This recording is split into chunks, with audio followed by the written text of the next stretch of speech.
বর্তমান তরুণ সমাজ বিশেষ করে নারীদের মধ্যেই বিমান বালক নামক পেশাটির প্রতি বেশ আগ্রহের সৃষ্টি হয়েছে। কিন্তু এই পেশাটি নারীদের জন্য ঠিক কতটুকু নিরাপদ? চকচক করলে যেমন শোনা হয় না, তেমন বেশি বেতন আর চকচকে পোশাক মানে যে আহামরি কোনো পেশা নয়, তার একটি উৎকৃষ্ট প্রমাণ হচ্ছে বিমান বালক নামক পেশাটি। শোনা যাচ্ছে যাত্রীদের যৌন সেবা প্রদান করছে বিমানবালা। একজন বিমানবালা টয়লেটে বিমানের যাত্রীদের সাথে যৌন সম্পর্ক স্থাপন করে 2 বছরের সময়কালে প্রায় $1,20,000 আয় করেছেন। তারপর একে একে ফাঁস হতে থাকে বিমানবালাদের পেশাগত জীবনের গোপন রহস্য। আমাদের আজকের ভিডিওতে আপনারা জানতে পারবেন সুন্দরী সব বিমানবালারা গোপনে কী সব কাজ করে থাকে এবং কিভাবে তারা এত টাকা আয় করে থাকে। 15 বছর ধরে বিমানবালা হিসাবে নিযুক্ত, নাম প্রকাশে অনিচ্ছুক তেমন একজন বিমানবালা তার নিজস্ব অভিজ্ঞতা থেকে বলেছেন, বিমানের ফার্স্ট ক্লাস অথবা বিজনেস ক্লাস অনেকটা পতিতালয়ের মতো। কেননা এখানে রোজ মোটা অঙ্কের অর্থের বিনিময়ে বিভিন্ন যাত্রীদের সাথে বিমানবালারা শারীরিক সম্পর্কে লিপ্ত হন। এই ধরনের বিমানবালারা সাধারণত বেশি দূরত্বের ফ্লাইট বেছে নিত। ফ্লাইট চলাকালীন 90 মিনিট সময় কাটানোর জন্য তারা $400 থেকে $600 অর্থাৎ দেশীয় টাকায় প্রায় 44,000 থেকে 64,000 টাকা পর্যন্ত দাবি করত। তিনি আরও বলেছেন, পাইলটরা নিজেদের যৌন চাহিদা মেটাতে বেছে নেন বিমানবালা আর বিমানের ককপিট। তাছাড়া একটু নীরব পরিবেশ পেলে শুরু হয়ে যায় এয়ারলাইন্সের সহকর্মীদের একে অপরের সাথে যৌন ক্রিয়াকলাপ। তারা তাদের সময় মতো বিমানবালাদের ফোনে মেসেজ করে তাদের ডেকে নিত।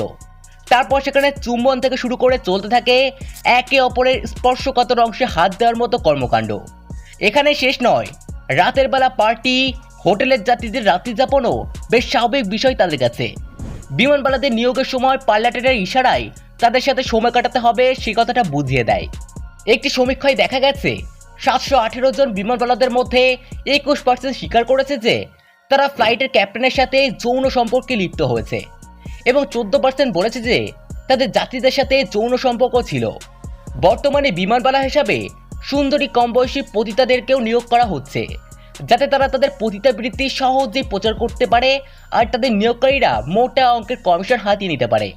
প্রায় বিমানবালাদের বয়স 21 বছরের কম হয়ে থাকে। চাকরিতে যোগদানের পর কাজ শেখানোর জন্য কয়েকদিন জুনিয়র পাইলটদেরকে তাদের সাথে একটু বেশি সময় কাটাতে হয়। আর বিমানবালারা ভেবে থাকে তারা হয়তো পাইলটের কাছে একটু বেশি স্পেশাল। ফ্রিতে ফ্লাইটে যদি সময়ের ব্যবধান বেশি হয়, তবে পাইলটেরা তাদের হোটেল রুমে ছোট ছোট পার্টির আয়োজন করে ও সেখানে তাদের পছন্দের বিমানবালাদের আমন্ত্রণ জানায়। আর পার্টিতে শুরু হয় মদ্যপান, সাথে অবৈধ শারীরিক সম্পর্ক। অথচ প্রায় পাইলটই বিবাহিত হয়ে থাকে। কখনো কখনো বিমান চালকেরা বিমানবালাদের কিছু বাক্যের মাধ্যমে কেবিন পরিষ্কার রাখার ইঙ্গিত দিয়ে থাকে, যাতে তারা অন্তরঙ্গ কিছু সময় কাটাতে পারে।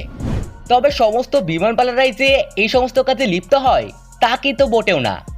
অনেকের বাড়ির আর্থিক অবস্থা এতটাই করুণ হয় যে চাকরি বাঁচানোর তাগিদে তারা নিজেদেরকে আত্মসমর্পণ করেন। অনেকে আবার প্রমোশনের লোভে নিজেদেরকে বিলিয়ে দেয়। চাকরিতে যোগদানের পূর্বে কন্ট্যাক্ট পেপারে কি লেখা আছে সেটা না পড়েই অনেকে তাতে সই করে দেয়। এই সামান্য ভুলটি তাদের জন্য পরে কাল হয়ে দাঁড়ায়। তখন বাধ্য হয়ে এসব কাজে তারা লিপ্ত হয়।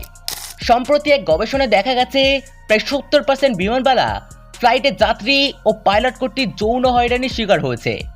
ফ্লাইটে এমন অনেক যাত্রী থাকে যারা বিমানবালাদের উদ্দেশ্যে অনেক অশ্লীল শব্দ ও অশ্লীল মন্তব্য করে থাকে, যেমন তোমার ফিগার তো অনেক সেক্সি, তুমি তো অনেক হট। অনেকে তো এতটাই অভদ্র হয় যেই সব অভদ্র কথা বলার পর জোর খাটিয়ে বলে, এই মেয়ে তুমি হাসছো না কেন, তোমাদের তো রাখা হয়েছে আমাদের সেবার জন্য। তো বন্ধুরা, এই ছিল বিমানবালাদের সম্পর্কিত কিছু অজানা তথ্য। আর ভিডিওটি কেমন লেগেছে তা অবশ্যই কমেন্ট করে জানাবেন। ভালো থাকবেন, সুস্থ থাকবেন, ধন্যবাদ।